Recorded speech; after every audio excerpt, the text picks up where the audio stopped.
Hello दोस्तों, कैसे हैं आप। और आज मैं आपके लिए गणपति बप्पा की एक बहुत ही प्यारी कहानी लेके आई हूँ। तो दोस्तों, आज की कहानी है कि गणपति जी का जन्म कैसे हुआ और कैसे उनका सिर हाथी के रूप में परिवर्तित हो गया। तो सुनिए बहुत ही दिलचस्प गणपति जी की कहानी। तो दोस्तों, भगवान गणेश को बुद्धि, शुभता और विघ्नों को दूर करने वाला देवता माना जाता है। और दोस्तों, जैसे कि आप सबको पता है कि हम जब भी कोई शुभ काम करते हैं तो सबसे पहले गणपति जी का ही नाम लेते हैं। तो एक बार की बात है, पार्वती माता स्नान करने जा रही थी। उन्होंने अपने शरीर में उपटन, हल्दी, चंदन लगाया। अचानक उनके मन में आया, क्यों ना मैं अपने इस उपटन और चंदन से एक सुंदर बालक बनाऊं। तो उन्होंने एक सुंदर बालक बना दिया। इस सुंदर बालक में माता ने प्राण भी डाल दिए। तो दोस्तों, यही बालक आगे चलकर गणेश जी कहलाए। अब जब ये पूरा घटनाक्रम हुआ तो भोलेनाथ वहां नहीं थे।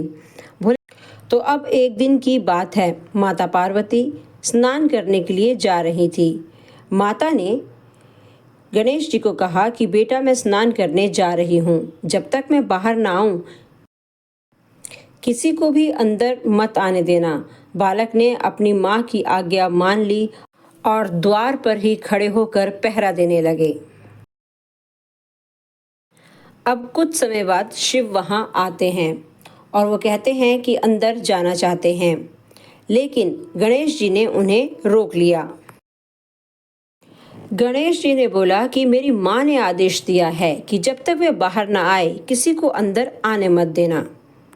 तब शिव कहते हैं कि मैं इस घर का स्वामी हूँ, लेकिन गणेश जी अपनी माँ की आज्ञा का पालन कर रहे थे, इसलिए वह नहीं माने। अब शिव जी के गणों और गणेश जी के बीच में युद्ध छिड़ गया। छोटे बालक होने के बावजूद भी गणेश जी ने सभी गणों को हरा दिया। यह देखकर शिव जी को क्रोध आ गया। क्रोध में आकर उन्होंने अपने त्रिशूल से गणेश जी का सिर अलग कर दिया। अब पार्वती माता जो अंदर स्नान कर रही थी, उन्हें बहुत ही भयानक आवाज आती है कि जैसे कुछ घटना घटित हुई है।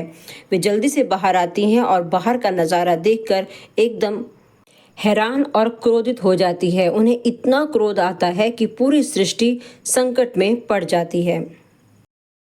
तब शिव भगवान को अपनी गलती का एहसास होता है। तब वे अपने गणों से कहते हैं कि उत्तर दिशा में जो भी पहला जीव मिलेगा उसका सिर लेके आओ। तो गणों को सबसे पहले एक हाथी ही मिल जाता है। वे उसका सिर लेकर आ जाते हैं। शिवजी वह सिर बालक के शरीर पर लगा देते हैं और उसे फिर से जीवित कर देते हैं। तब शिव भगवान कहते हैं कि आज से यह बालक प्रथम पूज्य देवता होगा। हर शुभ कार्य में इनकी पूजा पहले की जाएगी। तभी से गणेश जी को विघ्नहर्ता और बुद्धि का देवता माना जाता है। इसी कारण हर पूजा, विवाह, यात्रा या किसी भी शुभ काम की शुरुआत गणेश जी की पूजा से की जाती है। तो दोस्तों, आज की मेरी कहानी आपको कैसी लगी? अगर अच्छी लगी है तो लाइक और शेयर जरूर कीजिएगा।